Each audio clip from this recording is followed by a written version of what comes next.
Hello everyone, it's XRP, and I'll be straight with you, I may have called this one wrong. Jake Claver put out a forecast that's turning heads. He says, if XRP ETFs launch together, XRP could hit 3 to 4 digits. He's looking at end of 2025 for this. So what's grounded in reality here, and what's the actual path to even cracking 3 digits? I'm laying it all out in this video, but I'm sticking strictly to verifiable information we have access to right now. Let's break it down. Only 5 billion XRP remains on the exchanges. I think the SEC will approve all XRP ETFs to launch at the same time, just like Bitcoin. Except here's what's really unfolding. That coordinated launch scenario isn't materializing. The only situation where every ETF drops together is if the government shutdown ends, opening the door for batch approvals in one shot. What we're actually seeing? Thursday brings us our first live ETF. Everything else is staggered out. A few landing next week, more trickling in the week beyond that. But Jake's spot on about one thing: the supply numbers. Exchanges currently hold exactly 5.1 billion XRP. Grok verified these figures independently, confirming the available supply is already contracting. Vet ran the same check with matching results. Turns out BitGo just had a rogue script and now spams the ledger with failed transactions because their account ran out of XRP. There's chatter that multiple other exchanges haven't come clean about their XRP reserves yet. Word is they're bone dry too, but we can't confirm that yet. I'm sticking with what's documented. Exchanges are showing 5.1 billion XRP available right now. Here's where it gets interesting though. JP Morgan estimates up to $8 billion of inflows into XRP ETFs in the first year, with only 3 to 5 billion XRP available on exchanges.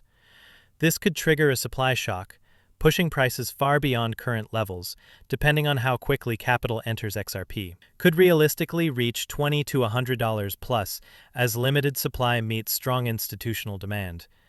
Minimum 2 digits this year. Catch what's missing from that estimate? He's exclusively calling out institutional buyers, but you and I know that's only half the story. The second XRP catches fire and starts climbing, retail traders flood in like clockwork. That retail wave is going to hit with serious force too, because right now there's a massive crowd parked on the sidelines, watching and waiting for XRP to prove itself before they commit. These are the buy-high traders who don't mind overpaying to secure their position. This cycle plays out constantly. You know the type. They keep saying, why would I park my capital there now? I'm watching to see what XRP does next. If it drops lower, that's when I'll buy.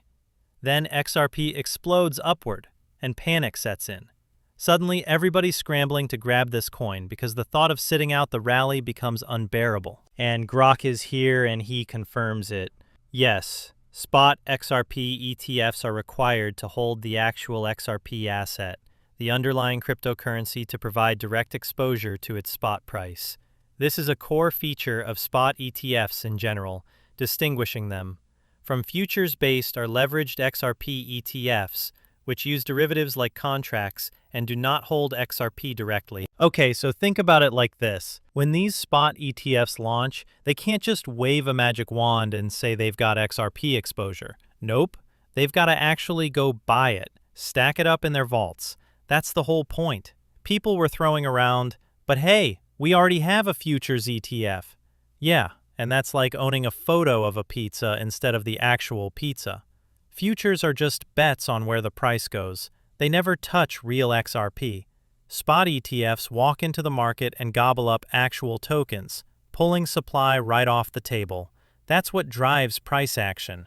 But wait, there's more happening here. Over at Flare, things are getting spicy. 60 million FXRP minute and counting. The home for productive XRP keeps growing. People are rushing to get their hands on FXRP like it's Black Friday. And Flare's got this ambitious goal. Lock up 5% of all XRP that exists. We're looking at a cool 5 billion tokens. Meanwhile, treasury companies are multiplying like crazy, each one hoarding their own XRP stash. The buying pressure is stacking up from every direction. We might finally witness actual supply shock with this cryptocurrency. Like, for real this time. Anyway, back to Jake Claver and what he's predicting. So I'm halfway on board with him. 3-digit XRP? Yeah, I can see that happening if all these dominoes fall the way everyone expects. JP Morgan put out their projections, right? I think they lowballed the inflows big time. Here's my hot take. XRP ETFs are going to smoke Bitcoin ETFs in performance. And before you come at me, yeah, I've heard all the talking heads on CNBC and Bloomberg.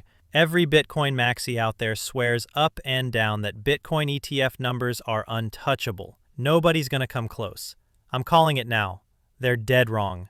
Big money institutions have already shifted their focus beyond Bitcoin. Retail's doing the same thing. So when FOMO fever hits this market, and it's coming, guess where the stampede goes? Not Bitcoin. XRP's going to be the magnet. There's this theory floating around. David Schwartz may have just leaked XRP's real price, $74.24. Okay, so here's what he actually posted.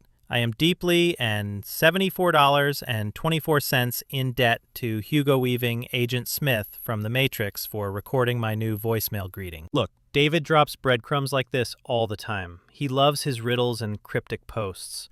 Everyone immediately jumped to, that's the price prediction. Me? I think David was just being his usual mysterious self, having a bit of fun. Oh, and real quick, I forgot to touch on the 4-digit XRP part of Jake's prediction. That higher number? I'm penciling that in for early 2026, once those ETF dollars keep piling in month after month. So we're talking month-to-month growth here. By the time 2025 wraps up, there's a legitimate possibility we're looking at XRP hitting 3 figures. Listen, if the appetite for this is anywhere near as intense as I believe it is, and keep in mind, other folks are confirming that institutions are literally lined up waiting to flood into those ETFs, Thursday is when we get our confirmation. Cardano founder says ADA is holding the line with XRP on ISO 2022. And check this, it's coming straight out of Charles Hoskinson's mouth. ISO 2022 support is essential to open banking and combining. TradeFi and DeFi World's ADA is glad to be holding the line with XRP HBAR Algo and others. Here's what blows my mind. So many people are stuck thinking ADA doesn't have ISO compliance, like it's completely locked out of ISO messaging systems. But from what I can tell, that narrative has evolved over the years. Think back. There were always rumblings floating around suggesting it had compliance all along. ISO is going to be absolutely critical moving forward. That needs to be part of your equation. Now, the big question everyone's asking, will that translate into immediate XRP value on launch day? The truth is, nobody's got that figured out just yet. We're going to need to see how things unfold once everything goes live on the 22nd this month. But here's my take.